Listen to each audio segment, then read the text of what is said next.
Welcome, everybody, to another edition of the Put Me Over podcast, episode 61. I am your host, Andrew Gomez, a.k.a. The Mez, joined today by my lovely, wonderful, beautiful co-host. To my left, we have the 10th wonder of the world, Dickalicious himself, Richard Garcia. What is going on, everyone? Happy Thursday and happy day to all of you. And also joining us today, you know him, you love him. He is the Pinoy powerhouse, Byron Pagdalao. Happy Turds Day, everyone. Oh, man, what a show we have for you guys this week. A lot of great wrestling going on. A lot of things going on in the world of wrestling.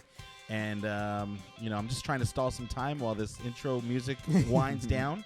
But how are you guys doing? Doing well. How are you? I'm doing great. I'm glad this week's almost over. One more day into Friday, and then we're off on the weekend, gentlemen. We get to watch Supershow Down tomorrow morning. Wow. And the weather's good, so the nipples can come out. So that's always good. It's going to be like at least 100-plus degrees in Saudi Arabia. Oh, wait, Jeddah. Sorry. No, it's Saudi Arabia. We make let's sure just to put let's them just on call blast. them out. What It is Saudi Jeddah? Arabia. Is that a city? Jeddah is in Saudi Arabia. Oh. Yeah. I don't know. My voice is back, so that's a thing. Welcome back. Feeling a lot better. Well, it's not 1,000%. It's about 800. It's right not now. Bobby Roode theme song, Glorious. Yeah, it's not boring as loud yet. But let's get into our sponsor this week. You know them. You love them. LaPaliad.com. Make sure you go there. Check them out. They got a lot of cool wrestling stuff. They got pins. They got stickers. They got T-shirts. They got hoodies. They got whatever you're looking for. They are probably one of the best online wrestling retailers on the market. So make sure to go to LaPaliad. And when you buy some stuff, make sure you use our promo code PUTMEOVER. And in turn, that website is going to put you over, and you're going to get 20% off your entire order. They're actually going to be releasing some really cool stuff. They have a lot of stuff left over from StarCast, a lot of exclusive stuff from StarCast. Make sure you guys get your hands on that because it is going to sell out fast.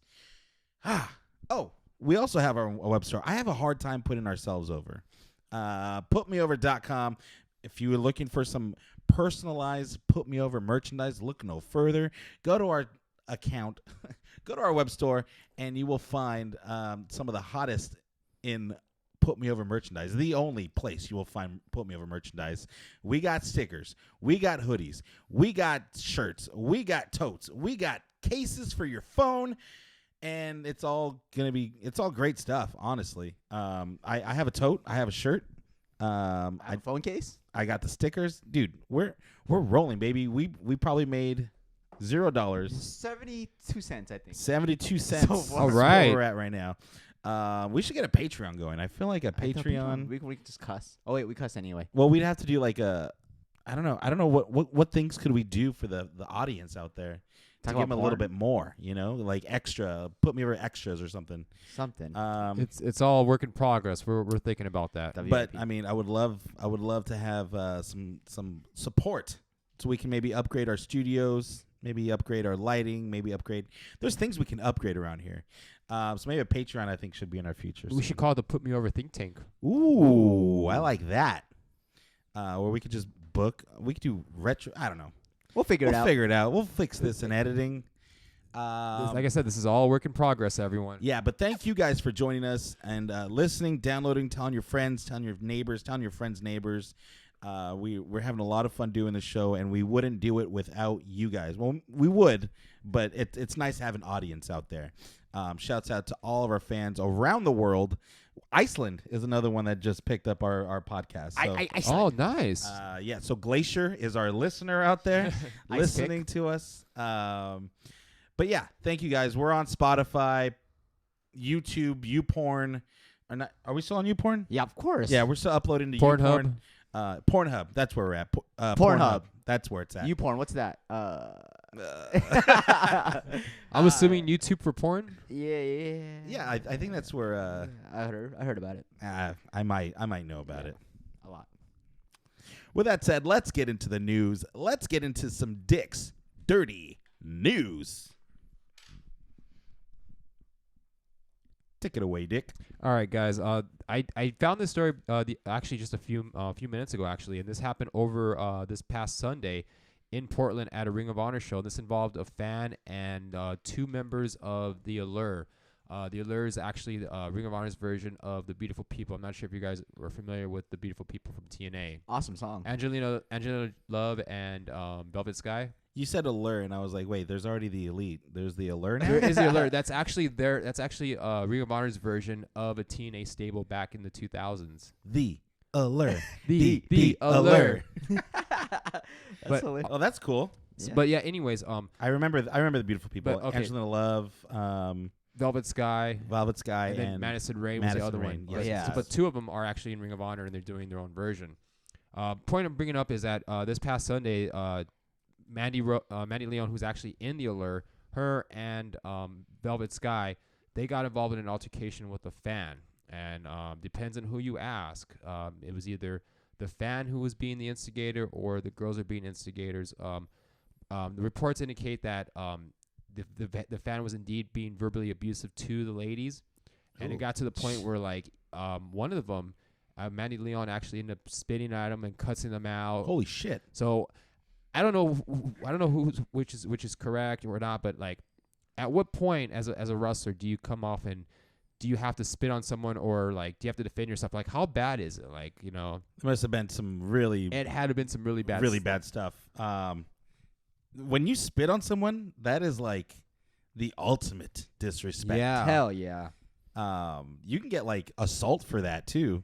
For spitting? For spitting, yeah. I seen a video of a kid. He was spitting on cops.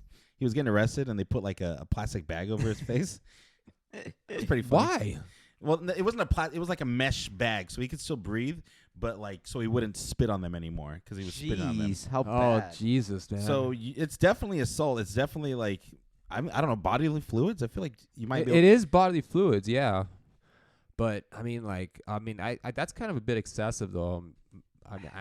That's just me. But Hey, what's Medea's favorite wrestling stable? what is it? The Allure. Shout out to all the Medea fans who get What that up? reference. What up? Boo! Medea's Halloween 2 coming at you soon.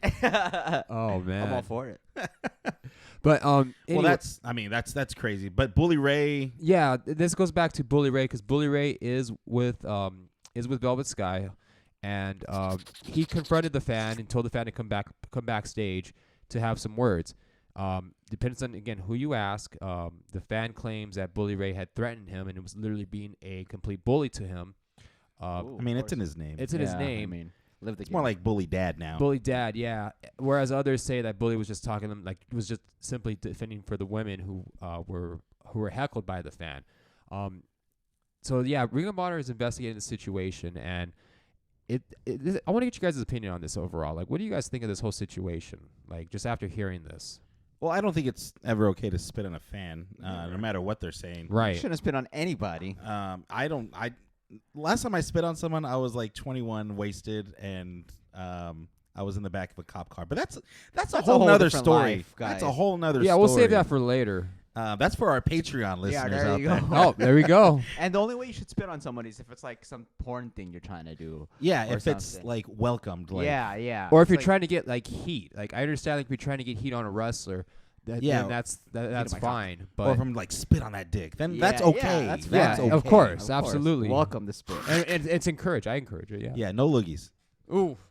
Imagine spit on my dick and she like hawks a giant loogie. Oh, the greenest, She has the greenest flu. loogie ever. It's like there's like blood in there because she did Oh. cocaine all night the night before. Oh, all right. That took a weird turn, but More for our Patreon. There we go. phlegm. Ugh. This will be Ooh. explicit in the iTunes. Phlegm dick. Phlegm dick. Um, Oof. Yeah, no, I don't know. It must have been something really bad, but even still, like you're a performer, you shouldn't be spitting on the audience. That's a really bad look for ROH. And I mean, and if it's true with what Bully's side of the story is, like he's merely sticking up for his girlfriend, then that's completely understandable. And you know, you do what I mean. I get where he's coming from if that is the case. But I mean, if he actually did threaten to harass and hurt the person, then the fan has every right to sue Ring of Honor for that, because first of all, he got spat on, and as you said, that is considered an assault in some cases, and also intimidation as well. Yeah, I mean, he went old school on him for sure. Oh, absolutely. He went to the back to straighten him up with the boys. But at the same time, I don't know. It's It's never okay to do that. I had a point I was gonna make and I totally forgot it, but I'm born to botch. No. There you go. Fuck, what was it? I'm sure you remember it like later on in the show. Yeah, for our Patreon listeners out there. There you go. What else you got, Dickie? Well, we also I also want to switch over and transition over to Mickey James, someone we haven't heard in a while, right? Who? Exactly. Well, turns out we know why she's been MIA. Pregnant. No, actually, she's not pregnant. That's She's had a knee injury for a while, and she's going to be going in for ACL surgery pretty soon. Oh no. Career ender. At her age? Yeah. Maybe. Maybe, yeah. Probably. Who knows? Does she have kids? No, Yes. huh? She does actually. Her Oh, and Nick Aldis. That's right. Former NWA champ. Yes. Yes. Nick Aldis. Right? Nick That- Aldis? Yes. Yeah, yeah. That's Yep. how you say Yeah, it. yeah. Okay, I'm right. Oh, good luck to her, though. I mean, that I've had a knee and I've had 2 ACL surgeries. They're not fun. They take a long time to recoup. And you know, us at the Put Me Over podcast want to put her ACL over and wishing for a speedy recovery. Yeah, good speedy luck, recovery, girl. Mickey. And she's had kind of a renaissance this past couple years coming back to WWE. She's been great. Yeah. I mean, whatever they put her in, she steals the show. Yeah. She's the Monday Night MILF. Yep. She is. I'll go Um, with that. And did she come up with that herself? She did. She had to, right? She did, yeah. Vince was not She going did to porn, too. Didn't she do porn back in the day? Some nude photos. Yeah. No, I'm pretty sure she did some. porn. Yeah, she did some hardcore She was like a stuff. cheerleader. Yeah. I mean, You seen it? yeah. Yeah. She was like a cheerleader. She sucks his dick at 102, but whatever. Or whatever. But yeah, Nick, what else do you got? Well, I thought you were gonna say something else. Like No, I thought no. I was waiting for you to roll on to that. No, I mean, whatever. No, but she could still go. I Yeah. mean, Absolutely. Yeah. What else? we Man, got, it's Dick? kind of hard to transition when you talk about dick sucking and then talk about a wrestling career. Oh man! All right. Oh, I got some news. Oh, Go yeah? for it. Remember Trevor Lee? Yo. Yes. He's no longer Trevor Lee. He has a new name. He's with WWE, what is right? he? Transgender? He's in the NXT? Performance Center, Ah. and he got a new name. His name is now Cameron Grimes. What? Old Grimy over there. Wow. Is he related to Frank Grimes? He might be. Hope. Also, Does there's he still look the same? he looks the same, yeah. But he's just Cameron Grimes now. And then the guy that does the that like high pitched like rock and roll gimmick, Yeah. Yeah. Eric Bugenhagen, is now Rick Boogs. That guy's going to be hot, apparently. That is kind of a messed up name, but all right. So that's a thing that's going on right now. Dude, I forgot Trevor Lee signed with WWE. Yeah. Oh, he's in developmental right now. I don't see why. I mean, he's very solid. He's a very solid worker. He's got to learn the WWE way. Oh, Yeah, he's we'll gonna see. he's gonna We'll be. see. They got to he's gonna come water out him worse. down, and they got to Polish him up. teach him how to play to the camera Mhm. and how to sell Snickers and all that bullshit. Oh man, Future Saturday Night main event guy. Oh yeah, future, the main event, No, yeah. main event. Yeah, my bad. not a main eventer, main event. the show Yeah, yeah, on yeah, the show yeah. on the network. on the network. Yeah. The show, the main event. That should be a category of Dude. wrestler. I love what I just said right now. That's Like good. I'm gonna put myself over, not a main eventer, but a main eventer. Yep. Make that a T-shirt. That's awesome. There you go. What's going on with the Saudi Arabia show? Are we gonna boycott? Are we even covering this thing? I'm gonna watch it. I like the multiple answers though. Nah, we're gonna boycott it. And I'm gonna watch it. Well, I want to see it for like the car crash version of it, because Yeah. there's gonna be some real stinkers out there. What time is that shit on? It's at like 8:00 in the morning tomorrow. Oh, good. I can watch it before my girlfriend. I think gets it's noon Eastern, 9 a.m. Pacific. I want to say. Yeah, Damn, that's a very basic time. because it's taking part in 'Cause Saudi it's taken Arabia. yeah, Ah. in Saudi Arabia. So their time it's gonna be around like 7:30. So then our time would probably be around like 9 a.m. or so. Yeah, Oh shit, 11 a.m. Pacific time Oh, tomorrow. 11 a.m. Okay, Yeah. specific time. specific time. Not Pacific, but specific. Dude, I remember as a kid, like I would always, I couldn't say Pacific time, so I always said specific time. Yeah, I mean, I had a couple things when I was a kid. I still can't say things right, but I would call I would say Tucky Fried Chicken instead of Kentucky Tucky? Fried Chicken. That's the hood version. Yeah, that's Tucky. That is get a some that is a Tucky. hood Let's go get version. some Tuckies. Get some Ooh. Tucky. Apparently they flew Natalia and Alexa Bliss to Saudi Arabia. Oh, Probably that's fuck right. all the princes. As an offering to the prince. Of course. No, they're trying to get them in a match. What? On the Super Showdown? Yeah. It's not confirmed, but they're trying to get them on the Natalia show. and Bliss, huh? That's a good pair, actually. They're gonna. I just find it's a weird pair. Like, I mean, like Natalia, she's a great solid worker, and she's always willing to do whatever the company asks her to do. But Alexa, though, she just came back from being out for a good while because of concussion issues. Yes. So yeah, I mean, if you're gonna put someone out there that's coming off an injury, I mean, I think Natty's the best one to go out there. Yeah, I mean, she'll take good care of Alexa. Mm-hmm.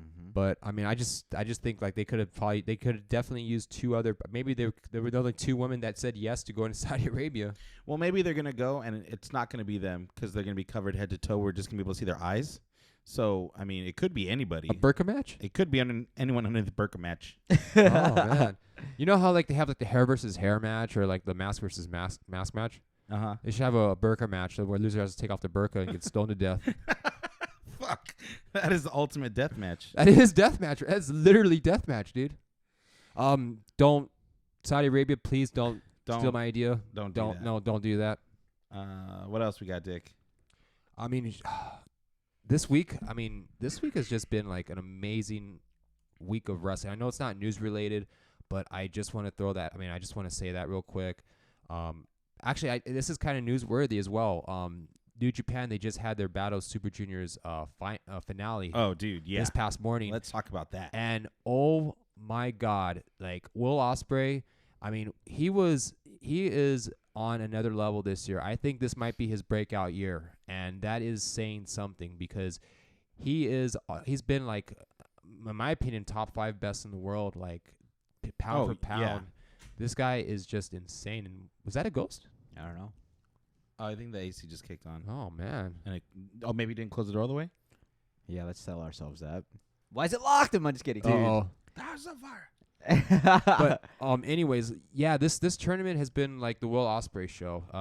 He's had 2 amazing matches. I mean, this match with man, I can't think. I'm trying to remember his name right now. It's drawing a blank. At the Super Juniors? Super Junior, yeah. Super Junior. I don't know. It's all right. I can edit this out. Yeah. But anyway, he's had a good year. I think you're gonna have to. That's no big deal. Yeah, he had 2 amazing matches during this whole tournament. The one match he had last Saturday was against Bandito and Takagi. Bandito and Takagi. So the 2 matches you have, if you get a chance to watch them, please do. We just got done watching the highlights of the Takagi Ospreay match. Holy shit! Oh, dude, that match. I need to see the full thing because we only saw like the YouTube highlights of it. Yeah, it looked insane. Dude, that match looked insane.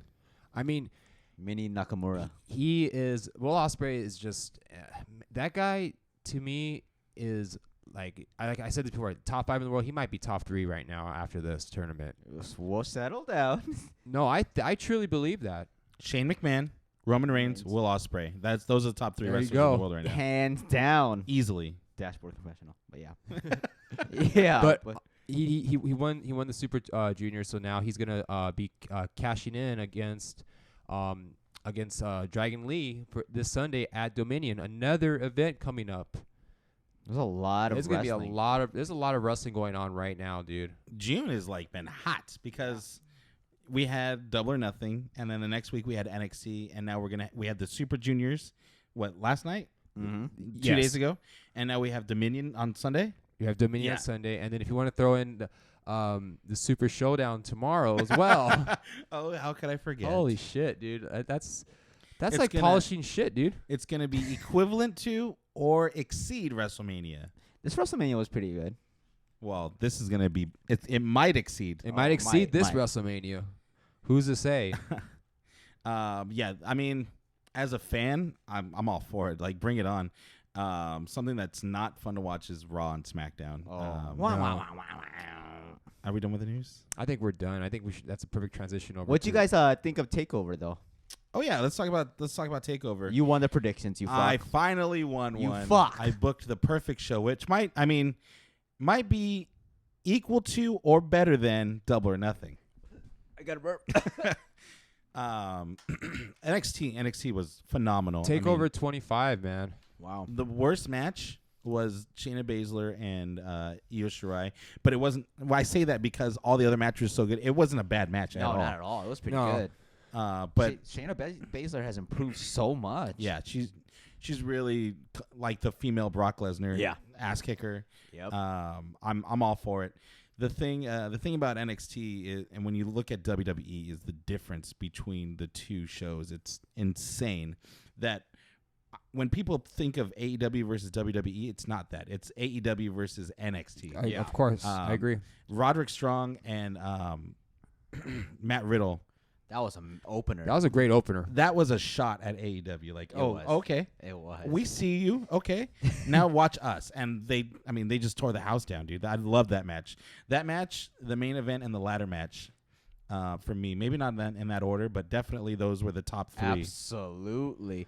It always bothers me, though. This is like a side note, but I hate that Matt Riddle wrestles in like his bare feet. I'm like, dude, that can't be comfortable. What if he steps on your foot or something? He's always been wrestling in his bare feet, though. It plays in his matches sometimes, It does. too. It does. Which is, a good way. But like And Rusev used to wrestle barefoot, I hated that, too. That shit pissed me off all the time. That's how you get hurt. That is, You know? for sure. I don't know how much longer he's going to be able to do that. Yeah, I don't see him wrestling barefoot permanently. Unfortunately, it may have to be to the point where like he does hurt his ankle and he has to wear boots from now on. Hopefully, it's not the case, but there's no way you could sustain that long term. At least wrap the Snuka. ankle. At Yeah. least wrap the ankle. Jimmy Snuka did that, right? Yeah. Yeah. He did, but he was shit afterwards. Dude. Like his ankles and his knees were like horrible. And his choice of murdering people. Oh, that Yeah. too as His, well. his girlfriend hated him too. Especially his mistress. God damn it, he took my joke. But yeah, that thing was. You said Meltzer gave the main event match 5 stars. 5.25. I agree. That's a perfect. Not a 6? Not a 6. Not a 6. I thought that was a perfect rating though, because it was not quite as good as the WrestleMania Takeover. It was just a notch below, but it was still a superb match. It was still an amazing match. Wait, Yeah. the one at Takeover WrestleMania was higher? Yeah, 5.5.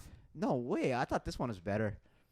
I don't know. I felt like this one had more drama Yeah. to it. And, Adam Cole, he's going to be great when he gets called to 205 Live. Like, when he's not a main eventer, but he's a main eventer. You know what I mean? For sure. His size is going to be his downfall. The fact that if he was 6'4" and 240, 250 and had the same gifts as he does now, he would be like the main eventer. He would be like the main attraction for WWE. He could be Shawn Michaels 2.0 though. So he's even smaller than Shawn. He's smaller than Shawn, and quite honestly, like I don't think anyone needs to be Shawn Michaels 2.0 or Bret Hart 2.0. Adam Cole needs to be Adam Cole, and I think he'll be just fine. He'll be just fine on 205. Yep. And that Osprey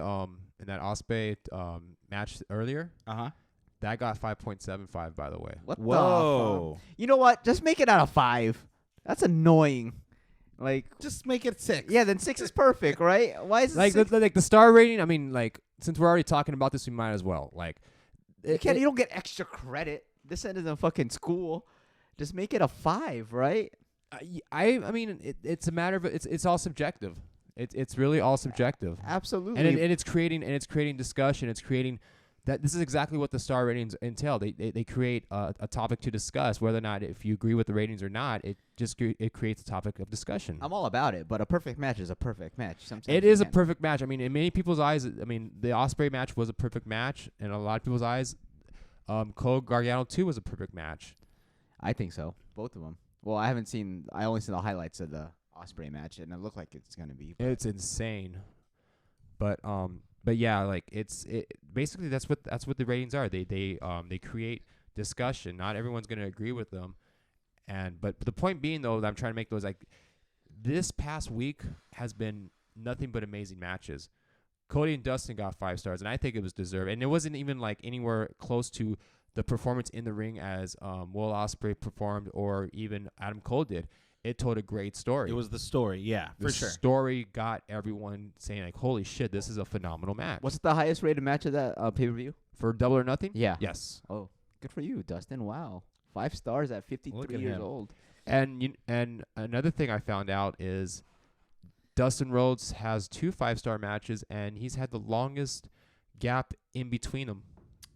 What was the other one? Yeah, what was the other one? It was Roddy Wrestle War 91, I want to say. It was 91. No, 92. I'm sorry, 92. It was with Sting Squadron versus Rude's Blues. Oh, yeah. It was Sting it was Squad. Worst faction name ever, by the way. it was War Games. It was a War Games match. 5 stars? Yes. Oh, Damn, shit. Meltzer giving those out. And that was Shit. no. Have you seen that match? Yeah, I remember it as a kid. I love that match. That I was gotta rewatch that. I want to see if that's 5-star. I still I watched it about a year ago again. It still holds up. Like I think that's probably the best War Games match ever.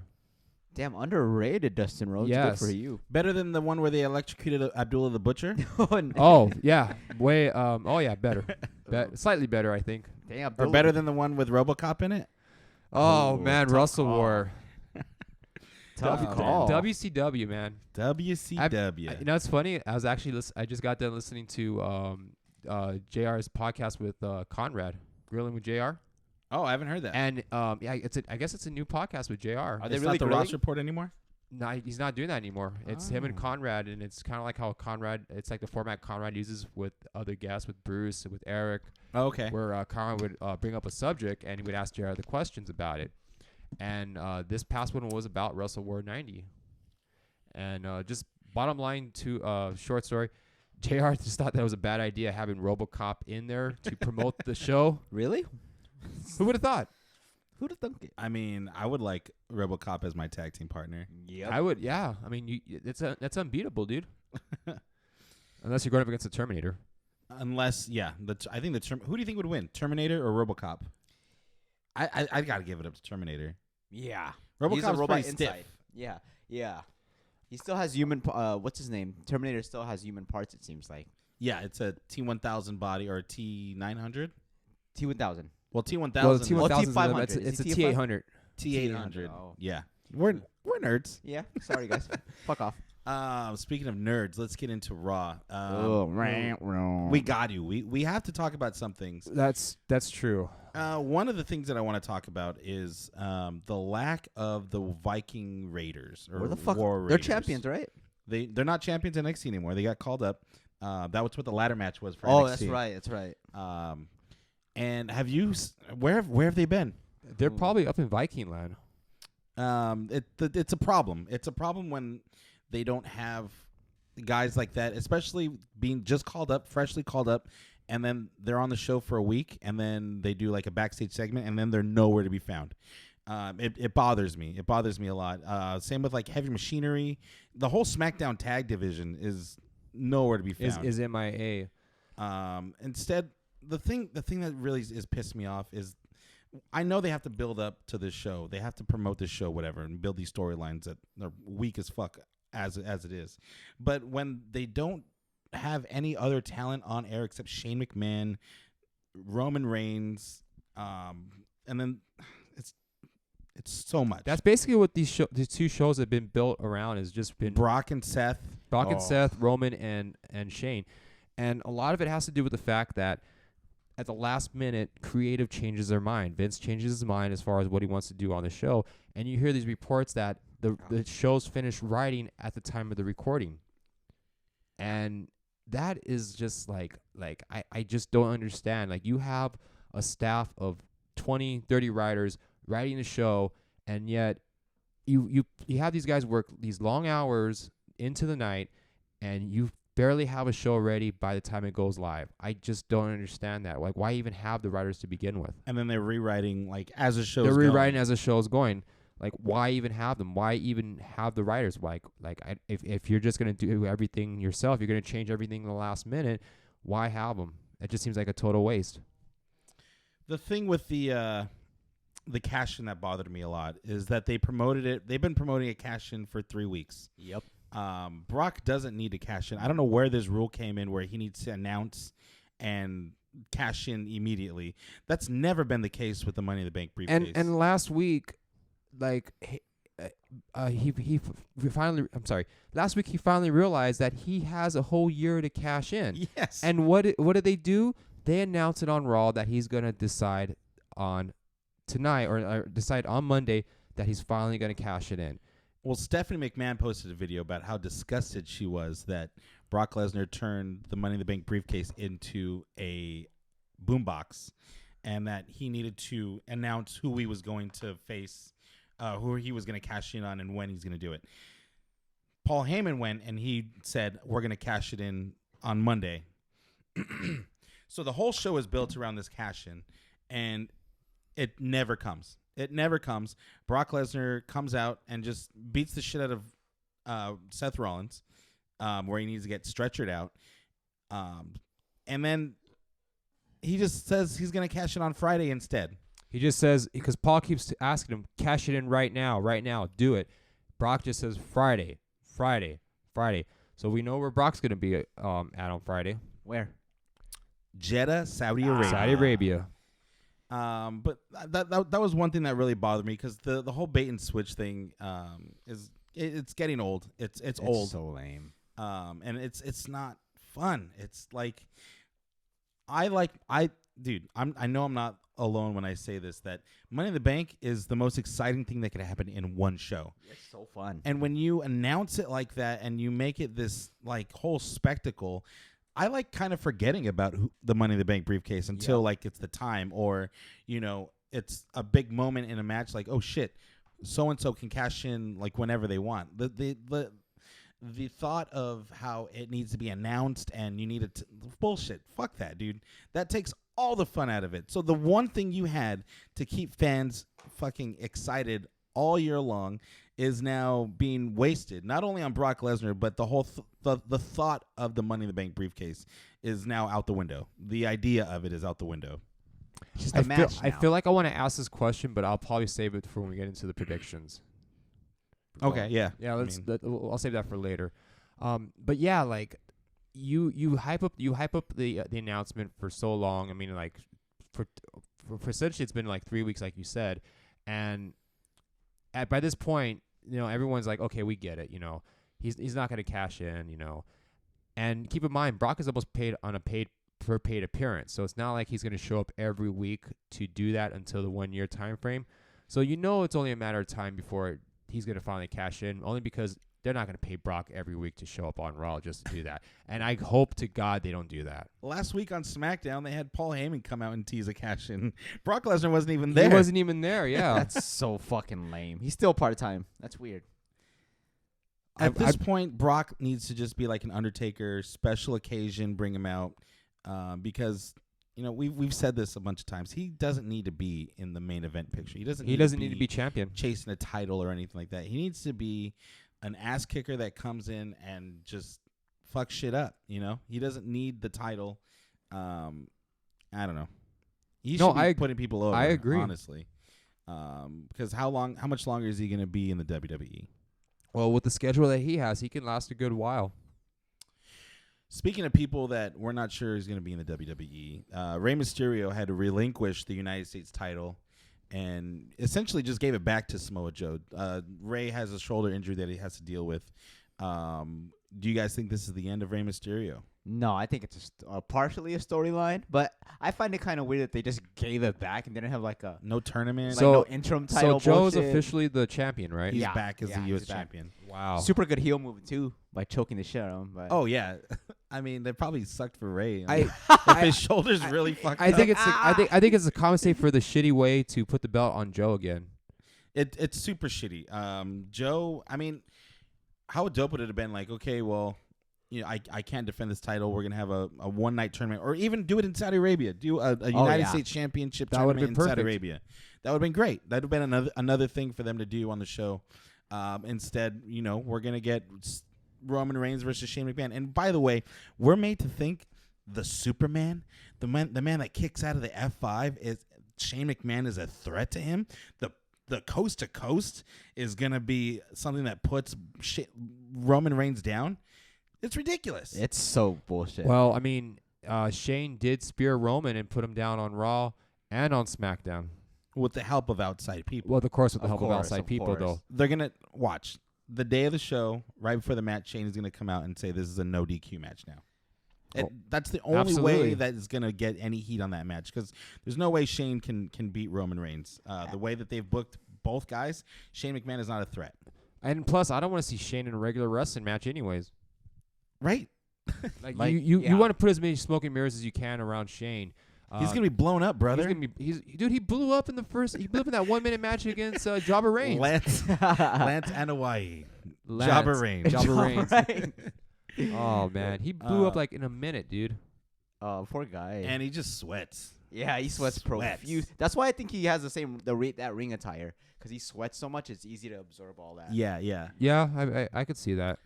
You know how we complain that there's not enough wrestling on Raw? Uh-huh. Well, they actually gave us some wrestling, some arm wrestling between Bobby Lashley and Braun Strowman. You know, I thought I was dreaming This- that I was dreaming, but that really did happen, huh? This is how you hype up a match that's WrestleMania Holy worthy. shit. You have them come out and arm wrestle each other, That's and obviously Braun wins. LOL. of course. He's gonna win in Saudi Arabia as well. But it's not fun. This isn't fun.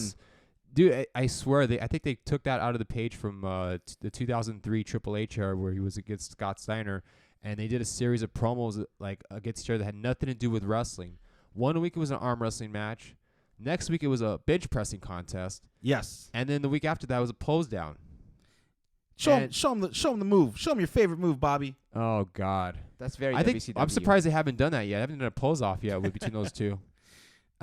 It's really hard to watch. One thing that I thought was funny, Nikki Cross had a match, and I don't know where this storyline is going with Alexa Bliss. They're friends, but there was a spot in the match where Alexa had white pants on and she was drinking a cup of coffee, and she got the coffee knocked out of her hand, and the spot was supposed to be her get pushed into the coffee.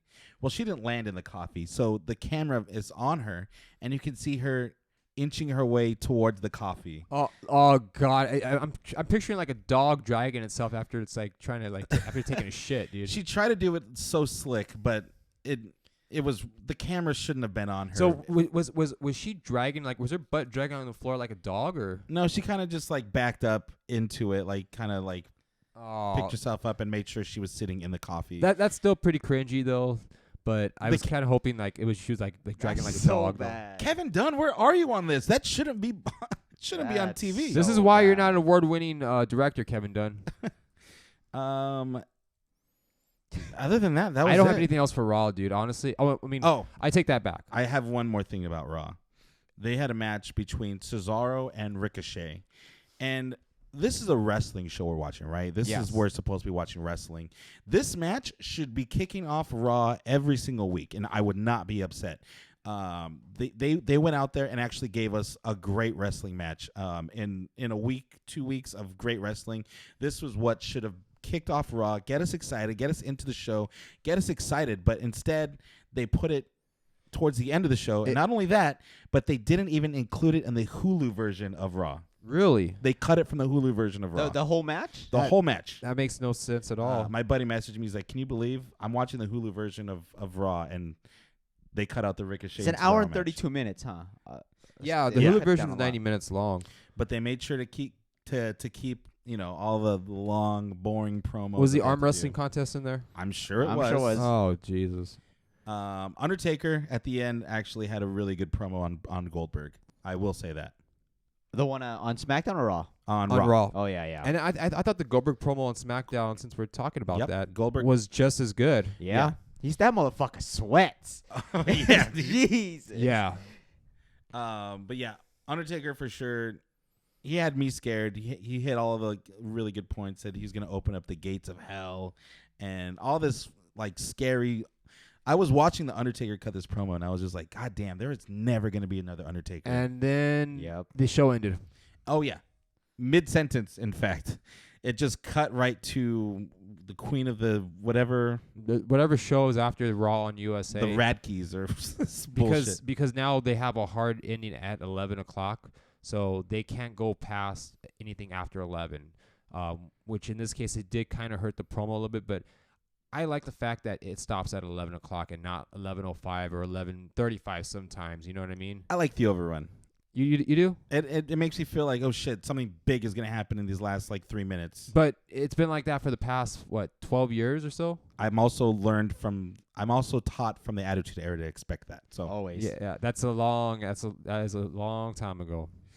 but we started talking about SmackDown, another show with not a lot going on. The best part was when R-Truth got pulled out during a match on a table. Was it on Raw or was it on SmackDown? It was on SmackDown. It was on SmackDown. I'm looking at it now. Okay. And that was it. It was so hard. Like these shows are they blend. They just blend so they blend together, and you lose track of who's on who now because part of it's because of the wild card, but at the same time it's just both these shows are just they're equally bad that you can confuse one for the other. But I do want to say something though, real quick though. I think another highlight of Raw, and it's been like the highlight for the past month at least, has been the Firefly Funhouse segment. Oh, I forgot about that. Yes, you're right. Go on. Yeah, it's just like this is all I look forward to watching Raw is like how will Bray Wyatt top the previous week. Oh, and they topped it. They did. Yes, they did. I did the gym video, like wanting to work. I made me want to work out, dude. They went to another level with this guy this week.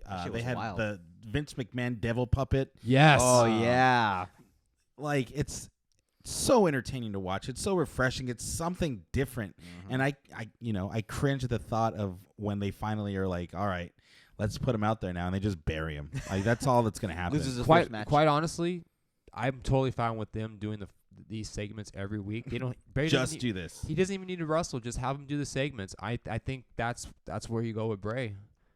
Just have him do it every week. Have him do a different segment. Hell, if you want to do a live segment at Raw, if you think you have the right material for it, you could do that. It'd be dope if they did a 24/7 cash in during a Firefly Funhouse. Oh, that would be interesting. Just R-Truth getting pinned in the middle of Bray Wyatt, and then Bray Wyatt's your new 24/7 champion. Oh, God. Who wants this belt, by the way? What's his name? Just regained it recently. But if you're having to run constantly, and this is another thing that's pissed me off about this belt. So you mean to tell me you can be punched from behind and rolled up and be counted 1, 2, 3 in 2 seconds, 3 seconds, but you're gonna go out and have like a 15-minute match? Yeah. Like it doesn't. It doesn't make I don't sense. like it. I don't like it at all. I'm already over it. Unless as long as R-Truth has the title, that's gonna make it fun. But the minute they give it to Cedric Alexander, I'm over it. Unless R-Truth gets it back somehow. Maybe, yeah. They might as well rename the belt the Schoolboy Championship because every change has been via Schoolboy. Today, yeah. Today, R-Truth pinned Jinder Mahal while he was sleeping. That's fun, but you had to be on Instagram to see that. Oh God, Jinder I think I Mahal. know where they got that from. I know exactly where they got that from. Yeah. The Iron Man title. Actually, it was there was a segment. Well, the idea of the 24/7 title. I mean, even though they said it was a descendant of the hardcore title, It's a softcore title. It's really the softcore title, and they really it's a bootleg Iron Man heavy middleweight championship, really more than anything else. You should be hitting a guy in the head with a chair or like a trash can. You should be incapacitating the guy to win the title, not rolling him up real quick. No, for a quick pin. Like that's not fun to me. That makes everyone look bad. And DDT did it so much better than how WWE is doing it now. Like they were more creative. They had a lot more creative freedom to have new champions and to push the belt. Here, aside from R-Truth, they really don't have anyone else, and everyone else aside from R-Truth is being downgraded. Drake Maverick really wants that fucking belt. He No really way Jose does. wants it. No way. No, of course he does. Yeah, Give him something, Give guys. me something. I changed my hair for this. he did. That's right, he did. Poor guy. But going back to that segment where R-Truth pinned Jinder in his sleep. There was a segment a while back. It was on a Japanese game show that happened to involve Jushin Thunder Liger. Oh, nice. They were at a hotel after a show. I forgot which show it was, and he would go into the wrestlers' rooms with a referee, mind you. And these guys were like asleep, like deep sleep. So he gets on top of them, and the ref counts I've seen 1, 2, and like everyone kicks out, and then they get to Tanahashi. Tanahashi no sells it. One, he kicks out and just wakes up like what the fuck is going on? That's so dope. And the funniest one though was with Honma, and Honma was I don't know why, but like first of all, Honma was naked underneath the blanket, and they pinned him 1, 2, 3. And then when he wakes up, he had like the dragon voice, like you know how like when you have this like a shitload of phlegm in your throat, and you try talking in the morning, and you sound like a fucking dragon. He just sounded like a fucking dragon, like a naked dude sounding like a dragon, dude. Like he was like tripping out, like what the hell happened? Only in Japan. Only in Japan, dude. I'm all for it.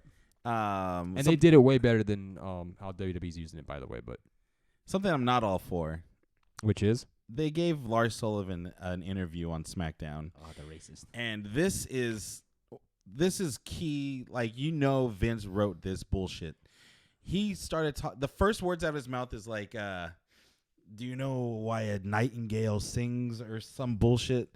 Just god awful, just dragging on, not fun. The whole segment the audience was chanting boring the entire time. Lars Sullivan is not a talker. They should not be letting this guy talk. Hell no. He's a monster. This guy should not be speaking at all. That's what I don't understand. Like why do they feel the need to have every single wrestler do a promo? That's not everyone's strength. Like if you're a monster, you're an unstoppable machine, you shouldn't be talking. You should let your actions, you should let your destruction in the ring speak for itself. No, instead he's going out there and singing Three Blind Mice.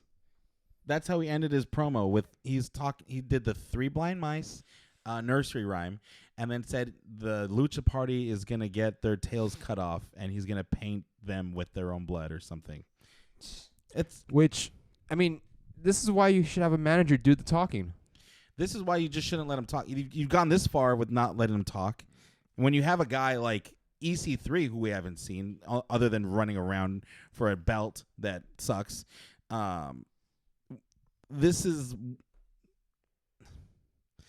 have EC3, a guy that can legit talk that they have silent, and then you give the mic to Lars Sullivan, who can't talk, going out there and spouting nonsensical bullshit. It's not fun to watch. It's really not. Absolutely not.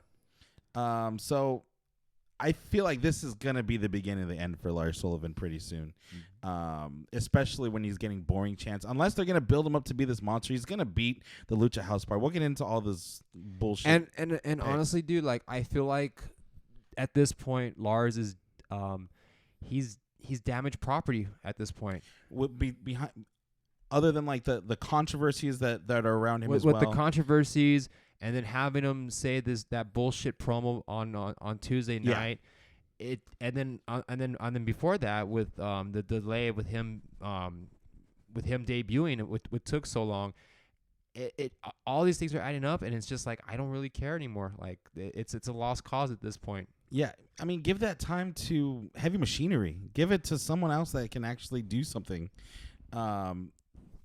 The point of Lars Sullivan right now is to make him build him up to be a monster, right? So Roman Reigns can come in and beat him. That's what Lars Sullivan's going to be. And once that happens, once Roman Reigns beats him, he's going to go to like do comedy skits, and he's going to be running after that 24/7 title. Oh, so he's going to be like Heidenreich 2.0 then. He's going to be Heidenreich. He's going to be Rusev. He's going to be Vladimir Kozlov. He's going to be that guy for sure.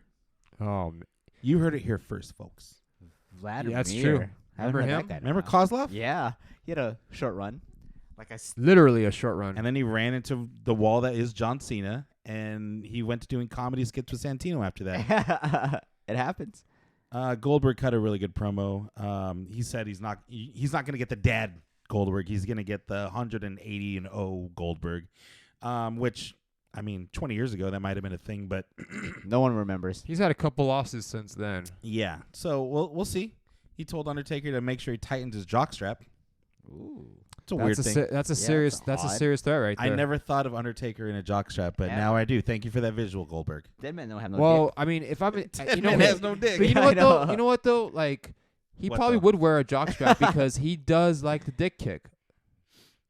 He does actually. He does. He yeah. took Brock to Dick Kick City. He took many Brock times. to Dick Kick City many times.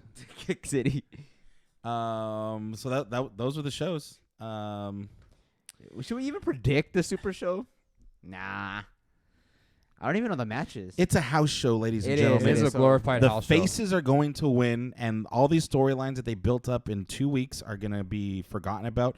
Triple H and Randy Orton are fighting. Did you know that? Well, this past week showed me they are. I forgot They until had cut a promo on Raw. That's all they had too. That's all the And it build-up was they had. and it was another like it seems like another throwaway match for Triple H when it comes to these big house shows in other countries. It's just like a throwback to a feud that he's had back in the day. In Australia, like it built up to him and Undertaker, and the whole feud was around like their past. And now with this show, it was with Randy Orton, and it's built around really the 10-year anniversary of their past feud, which 10 years ago was not a very good feud. And 2004 was probably the better feud between the two, but even then, like I still wouldn't think that's the best Triple H rivalry of all time. No. I mean, Nah. but they're running out of people. Yeah. Who else is going to fight Triple H? Does Triple H even need to wrestle though? He doesn't doesn't. have to wrestle. I'm good. I'm good with once a year. Give me the one. Yeah, give me the WrestleMania because it is what it is. But yeah, that's all you need, Triple H. Don't overdo He yourself. doesn't have to overdo it. Yeah. Just keep booking NXT and we'll be all good, buddy. And then there's a 50-man battle royal, but we don't even know I don't even know the participants. What do you win? The green green Saudi Arabia trophy. belt. I don't even think that's up on the line because I think it was a commemorative belt. it's just a commemorative belt. That's they it. wanted Braun. They wanted the visual Braun with the belt. With the Saudi Arabian Heavyweight Championship. Remember when he won that and like was feuding for like the Universal title, and now he's like demoted to fighting Bobby Lashley in an arm wrestling contest? Yeah, and I think that was probably the highlight of Braun was when he won. That's when you pull the trigger. That's when you put him on that pedestal. When you got people chanting "Get these hands" over and over, and now look at him. He's useless now. Like he's just another fucking giant guy. And that was a stepping stone to him winning Money in the Bank last year. They missed. They blew the chance. They had this. They did. in the bank. Yeah, they botched it for sure. And he hasn't recovered since. I don't know who. I mean, do you guys think Brock is going to actually cash in? That was gonna be my question. Yeah, I think he wins. He's going to win the Universal? Universal or the WWE title? No, he's gonna win that title. I think it'd be something big. Which title? The one Seth has. The Universal? Imagine Yeah. Baron Corbin winning the title and then Brock cashing in on Baron Corbin. Oh, that'd be so bad. I would be So then we get a okay with that. Baron Corbin Brock Lesnar feud. I would that'd not be be kinda okay with cool. that. For nobody. Oh God. Yeah, these shows aren't getting any easier, folks. No, they're not. Especially when you see what WWE is capable with NXT, and then coming to this Monday Night Raw and SmackDown. Like I said, the war isn't going to be between WWE and AEW. It's going to be NXT versus AEW. And you know, back-to-back weeks we've been treated to really great wrestling. Now, what? We got nothing. No, nothing. We got nothing. We have a fucking pay-per-view going on in Saudi Arabia that they shouldn't go. One, because there's a lot of reasons why. Sami Zayn isn't allowed to wrestle because he's Syrian. He's Syrian. Aleister Black isn't allowed because of his tattoos. The women aren't allowed to wrestle. They came out with a whole like guideline of like things the wrestlers can't do while they're in Saudi Arabia. You can't ride an elevator with other people. You can't point at anybody. You can't write anything in Arabic. You can't show the bottom of your shoes because that's a sign of like you can't. There's so many. Yeah, most Saudis Don't go for camel products. Yes, Just along camel the products. Don't give any money to people. Did you know I was watching something not related to WWE, but Saudi Arabia in general is like the number 3 country that kills the most people annually. Like why is WWE? I know why, but like why do they just sell themselves out to a country that executes their own people like this, dude? What's number 1 country? Did they say? Probably I don't know China. number 1. Yeah, maybe China. I would think China. Oh, because of babies. That and just the communist government and like they have a high prison population. Or North Korea. North Korea is also up there too as well. Who knows? I But don't yeah. know. But I want to go back really quick to the Brock segment to the cash in. This past Monday, he harped so much on the Universal Championship that he didn't even mention the WWE title, like as if it was an afterthought. That's a Vince thing. For It's a sure. Vince thing right there. Like you would think Brock's gonna cash out on either champion, and you would think like they'd be consistent with like, well, let's tease the fans and have them maybe cash in also on the WWE Championship as well. But there was no mention of that at all this week. No, and that's because in Vince's eyes, the universe is a bigger champion than the world championship. It's the same belt, but it's red. It's not. It's There's on, no prestige to it as well. It's on Raw. Yeah, exactly.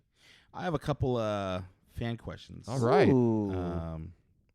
Number one, did you guys watch Double or Nothing on TV when you got back? If so, did you have a different opinion on it, good or bad? What were your thoughts on the production and camera angles, missing things that people were complaining about? I have not had a chance to watch NXT, or I haven't had a chance to watch Double or Nothing. I've watched the buy-in. I watched For that. the Battle Royal, right? Yes, but I haven't had a chance to watch the rest of the show. Yeah, same here. I only watched the Battle Royal. I'm hopefully, if I do get a chance this weekend, I'll actually go ahead and go through Double or Nothing again and actually get a different perspective of watching it live. But yeah, aside from the Battle Royal buy-in, I haven't really seen it. I haven't seen the pay-per-view yet. Where can you watch it? Whoever asked that question, is there a stream? I know it's hard to find on YouTube, the whole show. You can probably find it on Daily Motion. Oh yeah, Daily Motion. If might you have do it. the legal stream, or if you just purchase probably from the Bleacher Report. I figure since I was there, I shouldn't have to put out another $50 to watch it.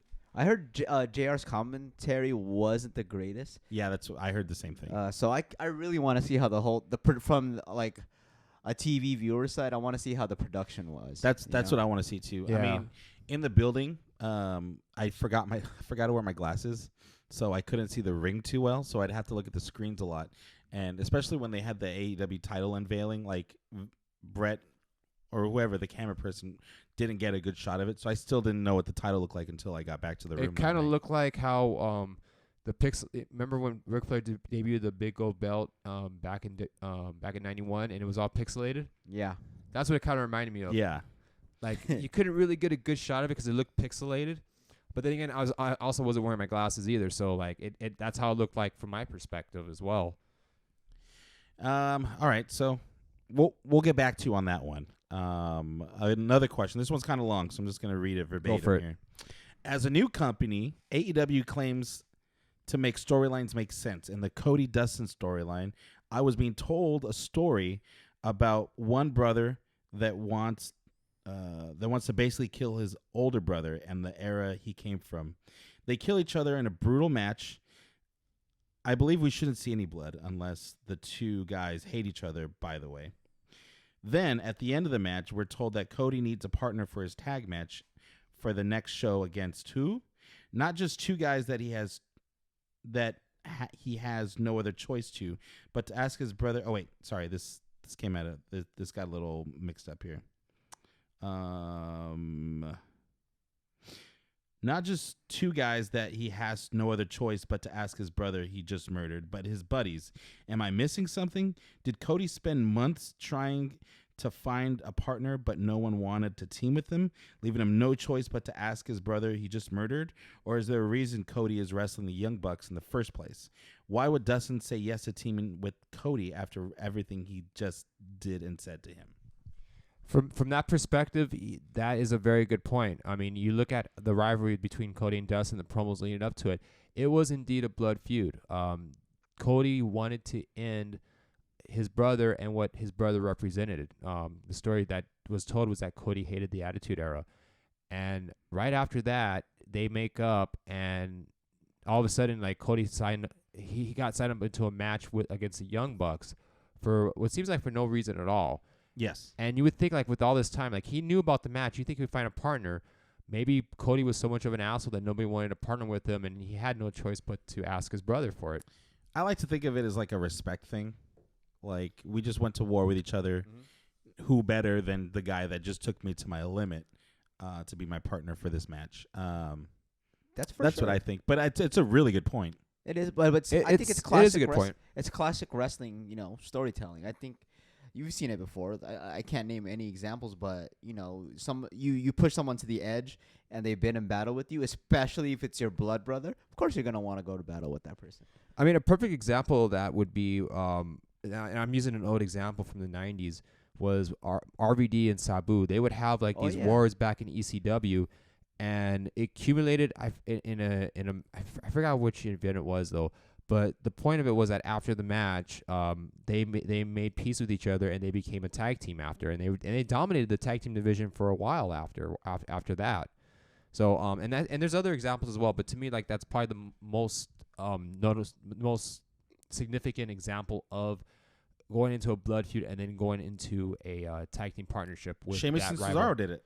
They did. That's true. They did. It wasn't that bloody, but it wasn't that bloody though. But they definitely were like heated rivals for a hot minute. I mean, if you probably from WWE's eyes, it was a blood feud, but yeah, with no blood. No blood though. A bloodless blood feud, basically. Yeah. And then the last question is NXT Takeover or AEW Double or Nothing. What was better? Right now, like between I don't know if we answered this question, but as far as overall from beginning to finish, I would say Takeover was the better show. Even though it was only 5 matches, those 5 matches, they were better than, I don't want to say they were better than anything that AEW had, but it was a solid card from beginning to end. Double or Nothing was solid as well, but I think the quality of matches weren't as good as Takeovers. I agree. I think Takeover, because it was a shorter show, it was only like 2.5 hours long. Jeez, that's crazy. They cut out all the fat where, Double or Nothing could have trimmed a couple things. I thought top to bottom NXT blew me away. I only saw, like I said, those 2 matches on Double or Nothing, but I'm going to say NXT only because from a viewer's perspective, the production looks way better. Obviously, because they got that WWE money. Yeah. And I'm more invested in those characters more. That makes sense. Yeah, so like it's like AEW's that new TV show. You're still trying to figure out what the characters are, who the characters are, and if it's worth investing your time, And Hard Work Brad Tharp brought up something where Double or Nothing or AEW is kind of made for guys like us, marks, that know the inside stuff. But for a casual fan that don't know who Orange Cassidy is and why has his hands in his pocket and he lightly is kicking Tommy Dreamer, a casual fan won't know what the hell is going on. I don't think NXT is for the casual fan either, though. That's right. That's the conversation we were having in our thread earlier with Bobby. Yeah, let's talk about that. We'll end the show on this conversation. Like, what do you think? Like, it's hard to really phrase that question because we covered a lot about like why WWE with the roster they have is they can't make the same product NXT or Double or AEW are putting out. It's simple because on Raw and SmackDown you have to write material that's for 3 hours on Mondays and 2 hours on Tuesdays, and you're not going to get what you want in that show. Your idea is to try to fit everyone into that 3-hour time show, and as I mentioned earlier, what you may have on a Sunday night is not going to be there by the time the show is ready to roll. See, but my thing is, that's fine. If you're having a hard time writing a 3-hour show every week, that's fine. I would accept that if the match quality was still high. Good point. Because you have, NXT that comes out and blows me away with probably one of the best top to bottom shows I've seen all year. And then the next night on Raw, we don't get wrestling for over an hour. We don't get a good match. The Shane McMahon match that came in like the 57-minute mark wasn't a match. So I had to wait till I got to see Ricochet and Cesaro an hour 2.5 to be an actual match. Like an actual match. Like, that's ridiculous. At least give me good wrestling. I can deal with a shitty show that doesn't have good storylines as long as those good stories are being told in the ring and these guys are actually being able to go out there and do what they do best. This is the best roster they have in the world, and you can't let them put together a good 15-minute match. I think it's a perfect example of no matter how talented you have with the crew and with the talent, it doesn't mean anything if you can't produce it, if you can't deliver that talent to their full expectation. And this is a perfect example right here because you have a guy like Cedric Alexander that's not even on the show. He lost the Cruiserweight title, and where has he been? On Main Event? Who the fuck watches Main Event? No one watches it. He needs to be on Raw. These guys need time to shine and go out there. And I don't need to see, a 30-minute promo whether Brock's going to cash in Money in the Bank or not. Right. It's too promo heavy on the main shows, and they follow the same format they've done for the past 20 years. The thing is They too, have it's all sorry to cut you off. No, go for it. I think it's they're catered to different brands, like we talked about earlier, right? Because NXT it's its own brand, and the main roster is its own brand, and they're like Andrew said earlier, it's certain wrestling shows are catered for marks, which would be your indie wrestling, Your NXTs. Your One's NXT. catered to the marks, others catered to the masses. Correct. And with Raw and SmackDown, they do have the ability to cater to the masses because they're on USA.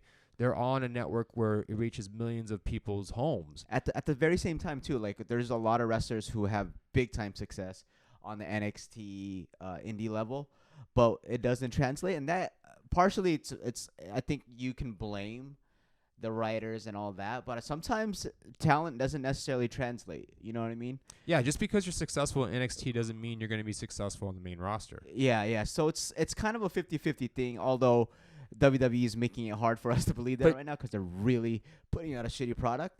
But I think But people, Vince isn't trying to put on a wrestling show anymore. He's done. He's not. WWE is not a wrestling show anymore.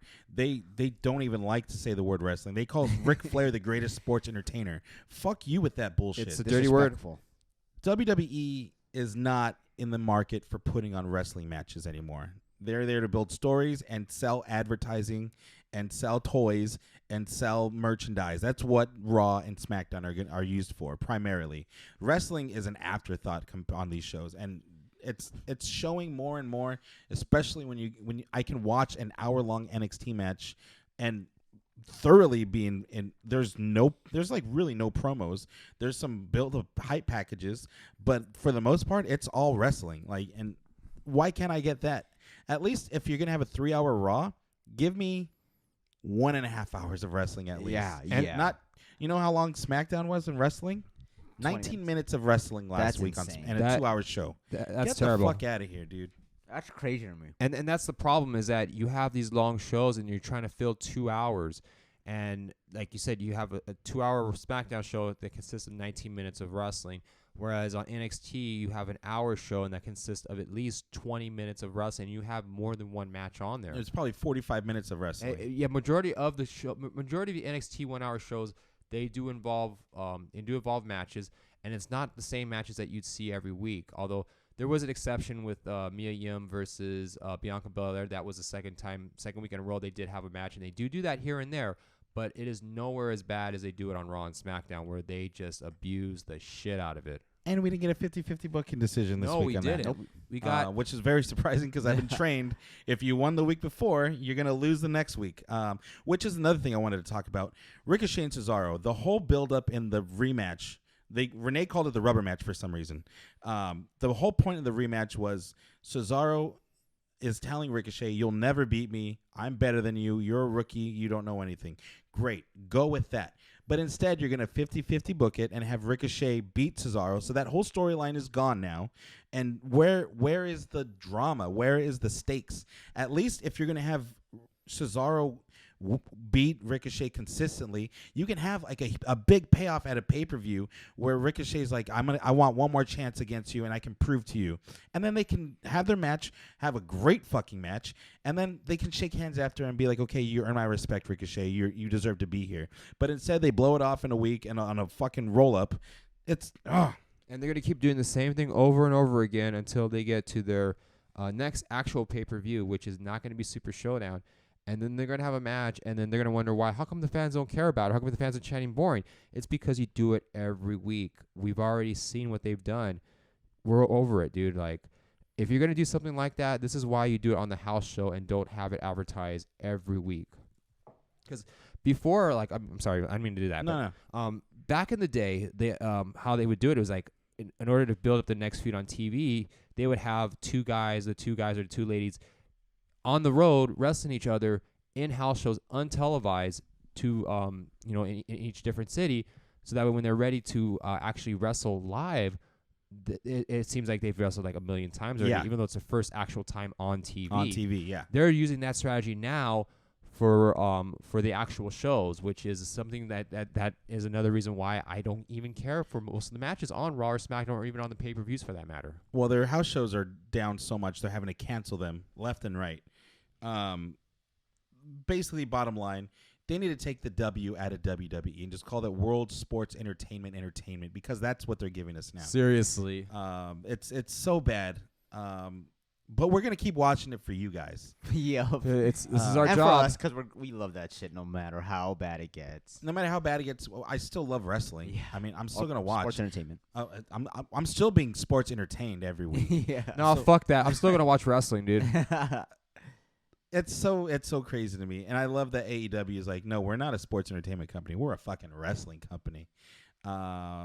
They Wrestling and proud. I can't wait for the fall. I cannot wait till AEW is on every week, and I can't wait to get something new and exciting. I can't wait to see Luchasaurus and Jungle Boy, on my TV and actually have fun with it. This isn't sour grapes. This isn't something that we say it every week. Like, we hate being negative, but it's so easy to be negative on these shows because they're so bad. They're doing it to themselves. It's not us doing it to them. Yeah. They're not doing themselves any favor by booking these shows like the way they are. And I hate putting it all on Vince and Vince. He gets a lot of shit. He does. And a lot of Oh, it's man. rightfully so, but no one's changed the guard in 30 years. What might have worked 20 years ago, he's still trying to do. He's still trying to do pee and poop jokes all the time. He's getting giving the fucking revival Uzi hot. Look at them. Uzi hot is pretty funny though. Their ass is burning. Oh my god, that's so hilarious. It's not. It's really not. It may be funny to you, dude, but not to the millions of fans that watch the show and that have actually been driven away because you think you know what they want, and the numbers indicate that they don't like what you're putting out there. Well, keep doing what you're doing, Vince, and you're gonna see.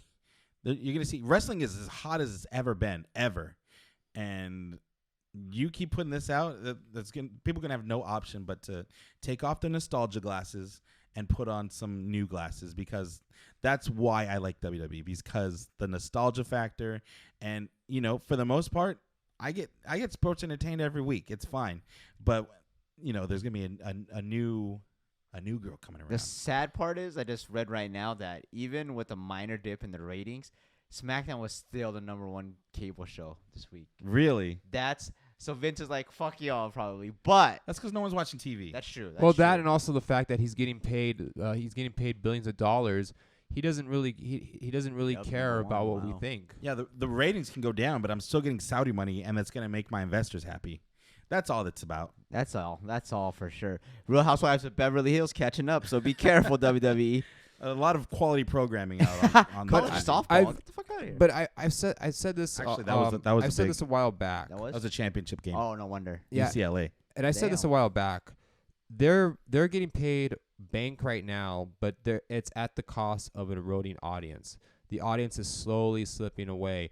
Whether it's they're getting tired of 3 hours of Raw on Monday, 2 hours of SmackDown on Tuesday, or for whatever reason, if AEW's around the corner, they're gonna go around and go to AEW.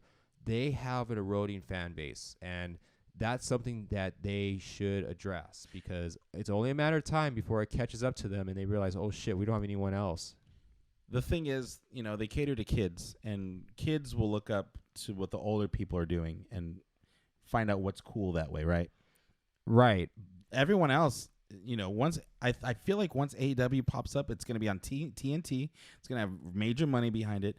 I feel like the kids are going to be like, wait, WWE isn't cool anymore. AEW is cool. AEW is the coolest thing going right now. But the thing about that, though, is that they say they cater to kids, but their average age for the fan is in their 30s. Sorry, guys. It really it really is. Like they put on a kids show, but they're not getting any new fans. They're just retaining a lot of the old school fans, and even some of the old school fans are starting to turn away from it. well, there's so many more options now. That too as well. I mean, there's that, and also just the fact that they're just putting on a product where fans are just getting tired of it. They're like, you know what? I don't need to spend 5 hours a week watching this. I can do something else instead. and I'll catch the Hulu version, or I'll watch on YouTube somehow, And that's a or bullshit. I'll listen to the Put Me Over podcast and get filled in that way. Yeah, exactly. And I think that's a bullshit argument saying like, well, if we didn't put the clips on YouTube or on Twitter, our ratings would be higher. Then that's total bullshit. I don't buy that at all. I think we should end it here.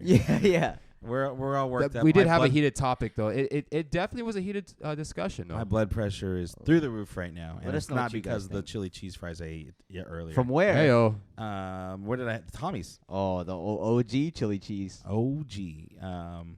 But thank you guys so much for listening to the podcast, downloading, telling your friends, telling your neighbors, telling your friends' neighbors. We are the new World Order Professional Podcasting, and we will see you next week.